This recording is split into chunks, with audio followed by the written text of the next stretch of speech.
He was nearly 80 years old, yet had achieved nothing in life. Currently, he was a happy shoe shiner, but occasionally, he would receive some special attention from his fellow tradesmen. That's just how life was. He didn't get discouraged. He simply went to the train station to wait for customers. But this time, he suddenly noticed that the customers seemed to be wearing handcuffs, and his expression was very nervous. Before he could even finish shining the shoes, the man's enemy showed up. He quickly gave Marcel some money, then walked straight off into the distance. Then, gunshots and screams were heard. At least he paid first. He had only made a few francs today, but Marcel was long used to it. It wasn't that he was naturally optimistic. It was just that when you live at the bottom of society, what else can you do but stay optimistic? He was just about to have some lunch when he suddenly noticed a young black boy who had appeared in the river. The boy asked him if this was London. Marcel replied that this was Le Havre, in Normandy. London was in the other direction. Before the boy could say anything more, he quietly hid behind a bridge pier. It turned out that police detectives were patrolling on the shore.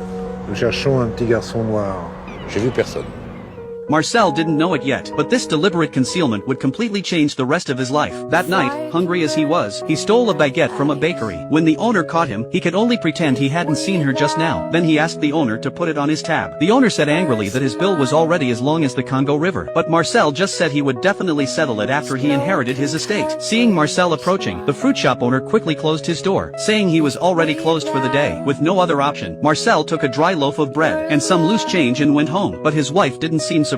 She didn't complain or mock him at all. Instead, she praised him for working so hard. Give him some money for the wine. Only after her husband walked away did his wife reveal a pained expression. She had been suffering from abdominal pain for a long time, but to save money, she had never dared to go to the hospital for a checkup. Meanwhile, Marcel took some money to a bar. This was a place where many down-on-their-luck men gathered. Under the influence of alcohol, they talked about everything under the sun, acting as if they had it all under control. Only here did they feel like men. The bar owner said bluntly, Marcel didn't deserve such a good wife, but Marcel was very confident that he was his wife's one true love, because back when his wife was being violently abused by her ex-husband, Marcel had risked everything to rescue her. So even if Marcel was dirt poor, his wife was willing to stay with him for life. Every time after dinner, Arletty would immediately clear his plates, then bring out a small dessert. She acted as if nothing was wrong, but her abdominal pain was so severe that even breathing made her tremble. By the time Marcel had fallen sound asleep, Arletty was still ironing his clothes. When she couldn't bear it anymore, she secretly took a few of Marcel's cigarettes to ease the pain. During the day, Marcel shined his customers' shoes, but at night, his own shoes were shined by his wife. They say shoes are a man's face to the outside world, so Arletty always shined them with extra care. The next day, inspectors discovered a group of African refugees in a shipping container. They had been trying to sneak into London to settle down. Now, facing the camera, they all looked numb and powerless. They were all going to be sent back. Only one boy, desperate to find his mother in London, dashed straight out, just as a guard was about to shoot. The police captain stopped him. After all, the boy was just a child. In that moment of mercy, a young life was saved, but the boy was soon featured in the newspaper. Police were searching for him everywhere. After a busy morning, Marcel found a spot to grab a quick bite. He sprinkled some salt and pepper on an egg, and was just about to eat it, when he noticed a young black boy not far away. And that's when the scene from the beginning unfolded. Many government workers hated these immigrants. They even treated legal immigrants like undocumented drifters, wanting to send them all back. Seeing this weighed heavily on Marcel's heart, he was very worried about the boy. So he went to a small shop and bought some food. Then he hurried to the dock, placed the food on the steps, and tucked in some loose change. After walking a short distance away, he heard some slight sounds behind him. Finally, he breathed a sigh of relief. It was already late when he got home. Marcel noticed that the pot on the stove was almost dry, but his wife was sitting slumped to the side,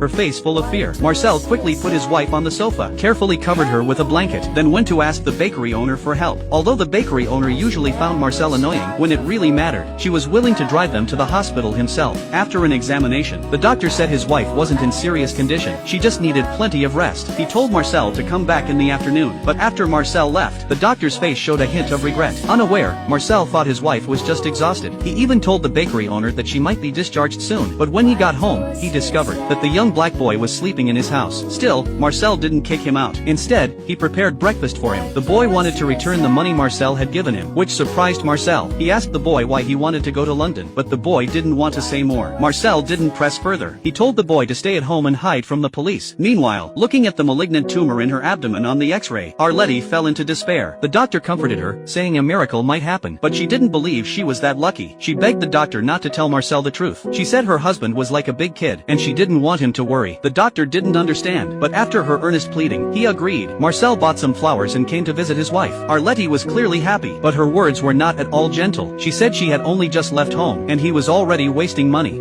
Oh, je les ai eus pour presque rien, ils étaient en solde. Qu'est-ce que je raconte? J'ai acheté les plus chers.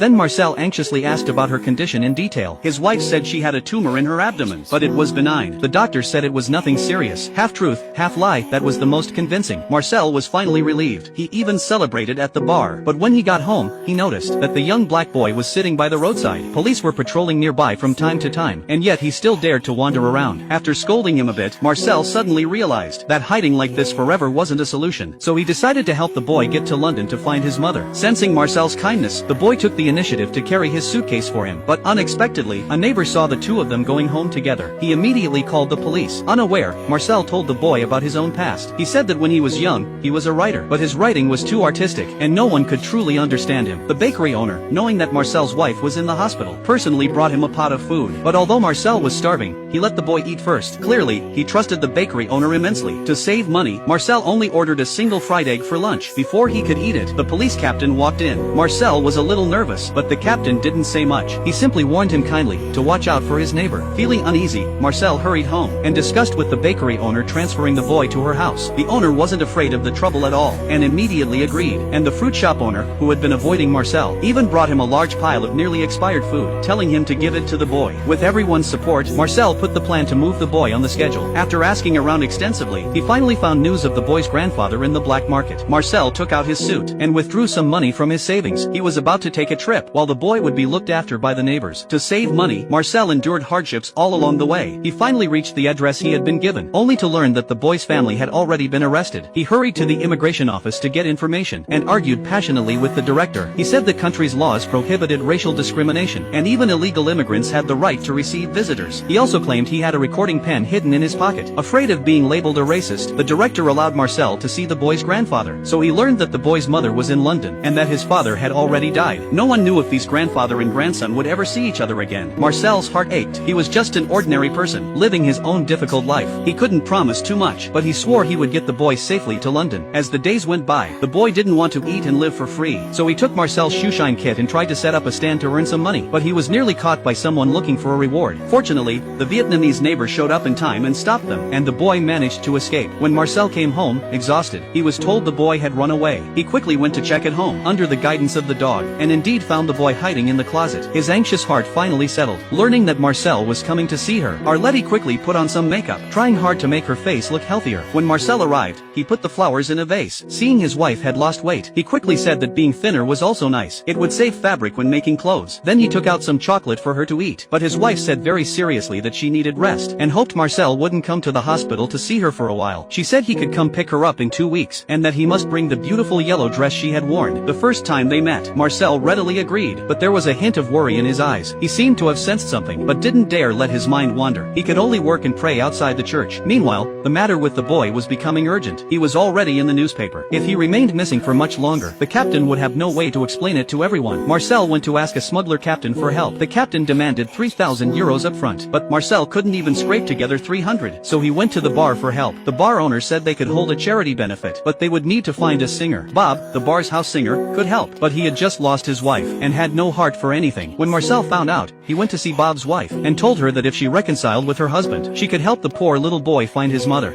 D'accord, mais seulement si Roberto s'excuse. Marcel smiled. He quickly found Bob and asked if he was willing to apologize. Bob said he would do anything if his wife would just come back. Marcel looked toward the doorway. There stood Bob's wife, listening. She stepped inside slowly. They looked at each other with deep affection, throwing all their past grievances aside. Flyers for the charity benefit were soon posted everywhere, but how much money they would actually raise remained unknown. Soon it was time to pick up his wife from the hospital. Marcel found the yellow dress in the closet. He carefully wrapped it in wax paper, as if packaging a delicate work of art. But a neighbor told him the concert was today, so Marcel had the boy deliver the dress to the hospital, telling him he would pick his wife up tomorrow. Marcel, meanwhile, went to oversee the concert. The concert was a great success. They quickly raised the full 3,000 euros for tickets. Marcel tidied up and was about to go to the hospital to pick up his wife, when the police captain suddenly showed up at his door. Without saying a word, the captain walked into the room to search. Sensing something bad, Marcel prepared to fight with everything he had, but just then, the captain turned around and gave up the search. However, a bigger crisis was coming. A large number of police officers surrounded the area, because someone had reported Marcel. His house became a primary target, but after searching thoroughly, they found nothing. Realizing the boy had already fled, the officers began searching door to door, but the neighbors looked calm. Some even pushed their carts out to go about their business. Bonjour Jean-Pierre. I may bring like less with this, beat the Meanwhile, the Vietnamese neighbor, who usually loved money more than anything, now ignored the customers wanting to buy vegetables because he had something more important to do. Marcel had been waiting at the dock for a long time. The boy was pulled out of a car. Marcel put the boy on the boat, his eyes full of reluctance. After saying their goodbyes, the boy immediately hid in the cabin. Marcel handed the 3,000 euros to the captain. But suddenly, a police siren sounded not far away. The captain led his team here to inspect. He indeed found the boy hiding there. After a moment of silence, the captain sat directly on the cabin hatch cover. Écartez-vous. J'ai déjà vérifié, l'endroit est vide. J'ai reçu l'ordre. Contestez mon autorité dans la situation présente, monsieur l'agent? Non, monsieur le commissaire. Je vais vous retirer maintenant. The small boat drifted farther away, setting off with everyone's kindness and hope. No one knew if the boy would actually find his mother, but everyone had done their best. Realizing he had mistaken the situation, Marcel wanted to buy the captain a drink to make amends, and to celebrate a little. After returning home, Marcel cleaned the house from top to bottom. Then he put on a handsome suit and went to the hospital to pick up his wife. But when he arrived, he found the hospital bed empty. The yellow dress his wife had specifically asked for was still in its wrapping, unopened. His heart leaped into his throat. Countless terrible thoughts flooded his mind. Just as he was feeling utterly hopeless, the doctor excitedly told him that a 1 in 10,000 miracle had happened to his wife. He turned around. His wife, already wearing the yellow dress, was looking at him from a short distance away. No loud laughter, no wild gestures. They calmly got into the car and went home, as casually as if they had just been to the store. They walked quickly toward their house. Suddenly, his wife stopped. Cherry blossoms swayed gently in the breeze, as if telling a story, or perhaps dancing. And so the film ends. Not a single person in this movie held a prestigious position. They were all ordinary, everyday working class people. Yet the light of humanity shone brightly in each of them. Ordinary people can also embody greatness. Even those living at the bottom can still look up at the stars.